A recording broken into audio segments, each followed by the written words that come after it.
Aujourd'hui, j'avais envie de parler de création de contenu et m'adresser à toi si tu es créateur de contenu débutant ou si tu crées déjà des vidéos, des podcasts, des articles ou même des posts, des publications comme ça sur les réseaux sociaux et tu as envie de publier quotidiennement mais tu n'y arrives pas. Tu te dis mais attends, mais comment est-ce que font toutes ces personnes qui créent tous les jours des vidéos, des podcasts, du contenu quotidiennement? Comment est-ce qu'ils font pour trouver leurs idées? Est-ce qu'ils les sortent de leur chapeau? Enfin voilà, comment ils font? Et donc je vais te donner ici 11 sources justement pour te créer des idées et pour que tu puisses toi aussi faire la même chose. Mais avant, j'avais deux choses à te dire. La première des choses, c'est que là, je m'adresse vraiment aux créateurs de contenu pur, enfin aux gens qui ont un message profond et qui sont passionnés par le fait de le partager avec les autres tous les jours, que ce soit sous forme de vidéo, encore une fois, d'articles, enfin voilà, et qui sont passionnés par ça et qui veulent comme ça quotidiennement partager leur message avec une audience. Bon. Et donc ça, c'était la première des choses. Et tu sais très bien qu'en tant que créateur de contenu, plus tu vas créer de contenu quotidiennement, peu importe le format d'ailleurs, et tu peux même faire plusieurs formats à la fois. Donc plus tu vas faire ça, plus tu auras de chances, évidemment, enfin, ça paraît logique, de tomber sur des gens qui vont être intéressés par ce que tu fais. Et ces gens-là peuvent partager aussi tes contenus. Et donc, tu vas comme ça élargir ton audience, tes fans, les personnes qui aiment ce que tu fais vraiment. Et donc, plus tu as de chances qu'il y ait de gens qui te suivent et qui tombent sur tes produits, tes services, si voilà, ton coaching, etc., si tu vends des produits ou des services. Et donc ça, c'était la première des choses que je voulais voir avec toi. La deuxième chose que je voulais voir avec toi, c'est que c'est pas parce que t'es sympa, t'es bien habillé, t'es cool, t'es gentil, que les gens vont te suivre. En fait, ce qui fait que les gens te suivront sur le long terme, c'est la valeur que tu seras capable de leur donner. C'est cette capacité que tu auras, si tu veux, de répondre à leurs besoins et d'apporter une solution à un problème profond qu'ils rencontrent actuellement. Et si tu es capable de faire ça, les gens te suivront parce que tu leur apporteras des choses qu'ils n'ont pas l'habitude de voir. Et c'est ça aussi qui est important, c'est ta différenciation, ta capacité aussi d'aborder les sujets sous un angle un peu différent de ce qui se fait déjà. Et le but, c'est pas de prendre comme ça des sujets, des vidéos ou des articles qui existent déjà et de les recracher comme ça sur ton compte ou sur ta chaîne YouTube ou sur ton blog. Le but, c'est pas de faire ça. Le but, c'est vraiment d'apporter ta touche personnelle, ta valeur personnelle. Et les gens, encore une fois, te suivront parce que tu auras cette capacité-là à leur apporter des choses sous un angle un petit peu différent. Tu sais qu'un même sujet peut être abordé sous un angle différent. Et si tu es capable d'apporter cet angle différent, d'y apporter ta sauce, ta patte à toi et ta valeur personnelle à toi, les gens auront envie de te suivre et d'en savoir plus sur toi. Voilà, c'était la deuxième chose que je voulais voir avec toi.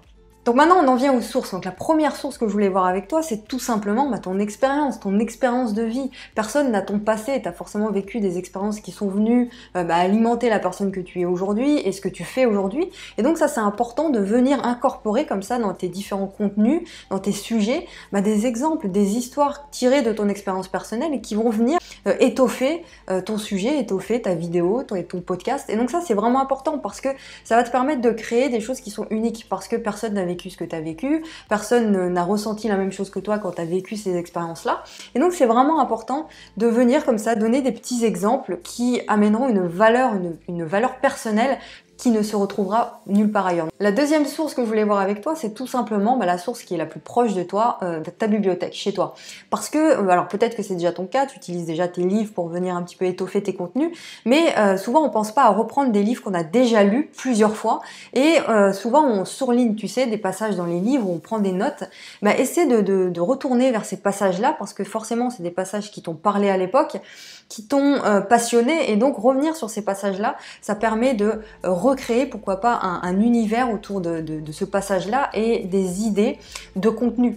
Et donc, c'est des petits trucs comme ça qu'on pense pas souvent, mais reprendre les livres que tu as déjà lus, regarde les passages que tu as surlignés et créer une idée autour de ça, créer un sujet, ça peut être un sujet de vidéo, un sujet d'article, autour de l'idée principale du passage que tu as surligné. Donc ça, c'est des petites idées comme ça dans ta bibliothèque que tu peux prendre pour te trouver des idées de contenu. La troisième source, c'est ton coach ou ton mentor. Si toi, tu te fais accompagner régulièrement comme ça par une personne qui t'aide dans ta thématique en particulier, le fait d'avoir des interactions régulièrement ou pas forcément tous les jours, mais je veux dire comme ça avec ton coach ou ton mentor, ça va te permettre de te créer des nouvelles idées et d'alimenter comme ça tes différents contenus. Alors si toi, tu te dis, ouais, mais moi, j'ai pas de coach, j'ai pas de mentor, je me fais pas suivre comme ça, mais tu as forcément des personnes dans ta thématique que tu suis sur Internet ou des gens que tu admires et que qui te passionnent dans leur manière de communiquer ou de créer des idées, bah, ces gens-là, si tu prends contact avec eux ou si tu les regardes quotidiennement, tu peux aussi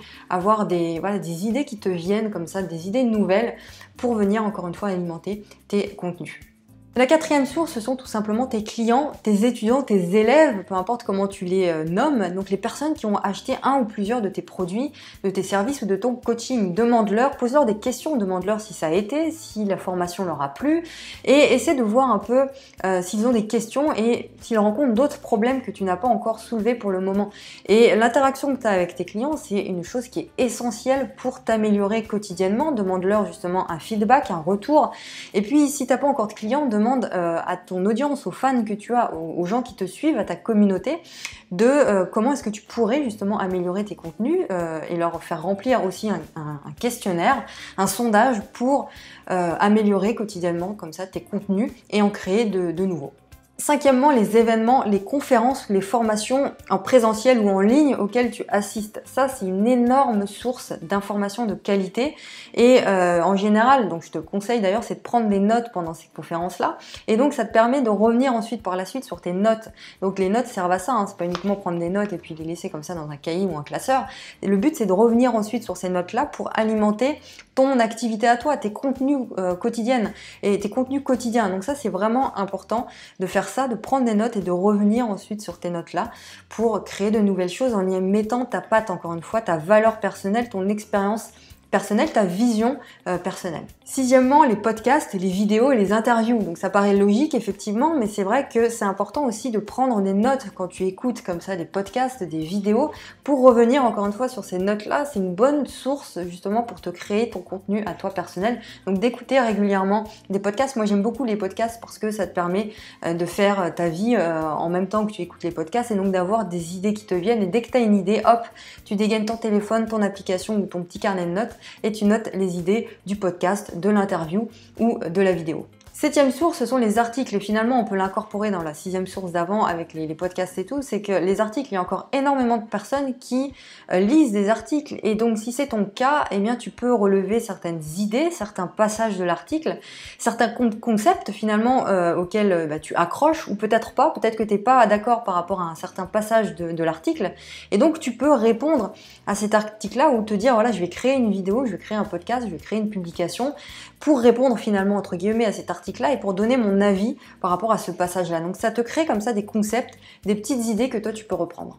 Septièmement ou huitièmement, je ne sais plus où on en est, les bibliothèques municipales ou les librairies. C'est un endroit où tu trouves des livres gratuitement, les bibliothèques municipales, mais à l'appel, comme ça tu as des centaines et des milliers de livres et on n'y pense pas souvent, mais c'est un lieu, dès que tu rentres dans une bibliothèque municipale, en règle générale, voilà, c'est un lieu assez apaisant où il y a le calme et donc tu te plonges directement dans un univers qui est favorable pour te donner des idées comme ça, pour te créer, pour être créatif. Et c'est important d'y penser, de passer certains moments comme ça dans ta journée dans une bibliothèque.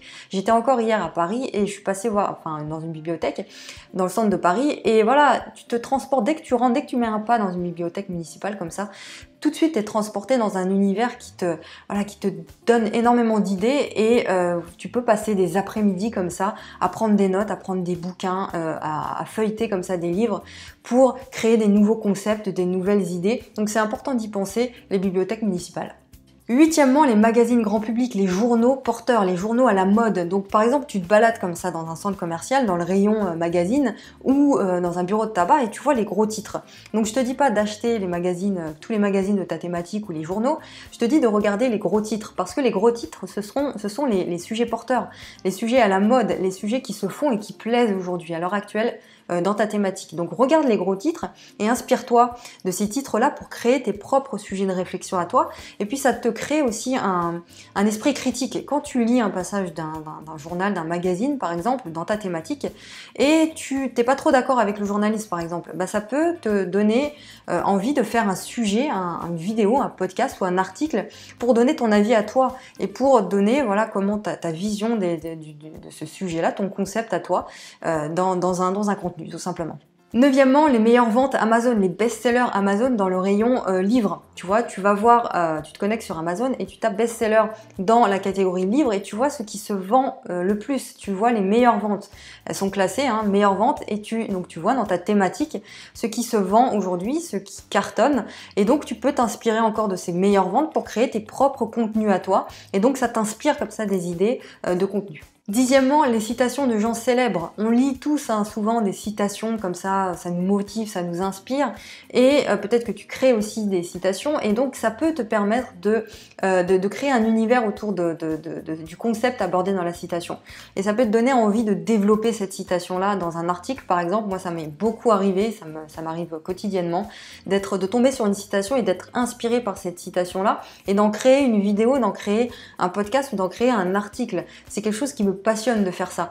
Et donc, tu peux aussi faire ça, tomber comme ça, ou même, c'est un travail que tu peux faire, hein. Tu te dis, voilà, tu cherches des citations dans ta thématique et tu regardes une citation qui t'inspire et tu te développes comme ça tout un concept, toute une idée, toute une philosophie autour de cette citation-là. Et puis même, il y a peut-être des citations qui aujourd'hui, de gens célèbres qui étaient à la mode à l'époque ou qui étaient valables à l'époque, mais aujourd'hui, ce concept, cette idée est un petit peu dépassée, et donc tu peux donner cet avis-là. Pourquoi est-ce que tu n'es pas d'accord avec cet auteur-là, avec cette citation-là? Et donc ça peut créer comme ça des idées à l'appel. Onzièmement, les forums, c'est une source intarissable aussi d'idées comme ça, de concepts et d'interactions. Il y a très peu de personnes qui seront capables aujourd'hui de dire qu'ils ne tombent jamais sur des forums. Tu fais une recherche sur Google, tu tombes sur des forums. Tous les jours, tu tombes sur des forums. Et donc, tu vois un petit peu des forums actuels, hein, pas qui datent de 2012. Dans ta thématique, les forums, tu vois les interactions des gens entre eux, tu vois les questions qu'ils se posent entre eux. Et donc, ça peut te créer comme ça des idées. Et tu peux participer aussi à ces interactions. Tu peux répondre aux messages, tu peux poser des questions, et donc ça va te donner des idées de sujets qui peuvent être intéressants dans ta thématique et qui peuvent intéresser les gens.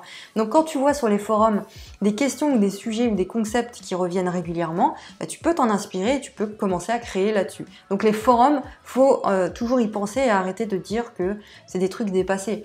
C'est actuel, tu regardes bien les dates évidemment, et c'est des choses qui sont actuelles et qui peuvent te permettre de créer du contenu. Voilà par rapport aux sources, j'espère que ça t'a plu et que ça t'a permis d'y voir un petit peu plus clair. Et puis si toi t'es complètement paumé là par rapport à ton activité, tu sais plus comment trop faire et t'as besoin qu'on en parle, toi et moi, t'as besoin qu'on trouve des solutions ensemble, totalement gratuitement. Tu cliques sur le premier lien là dans la description YouTube, et même si t'es débutant, hein, d'ailleurs tu veux te lancer comme ça sur internet, tu veux lancer ton activité en ligne ou ton activité de création de contenu, mais par contre tu sais pas du tout comment faire et t'as besoin qu'on en parle, tu t'inscris, tu n'hésites pas à cliquer donc sur ce lien, tu vas tomber sur une page, tu mets ton prénom, ton adresse mail et tu profites totalement gratuitement d'une session de coaching avec moi. On va parler de tout ce qui te gêne, de tes blocages dans ton activité ou dans ta tête. On verra ensemble quelles solutions je peux t'apporter dans les semaines et les mois à venir. Donc n'hésite pas à en profiter. Je te dis à demain pour le prochain contenu. Ciao!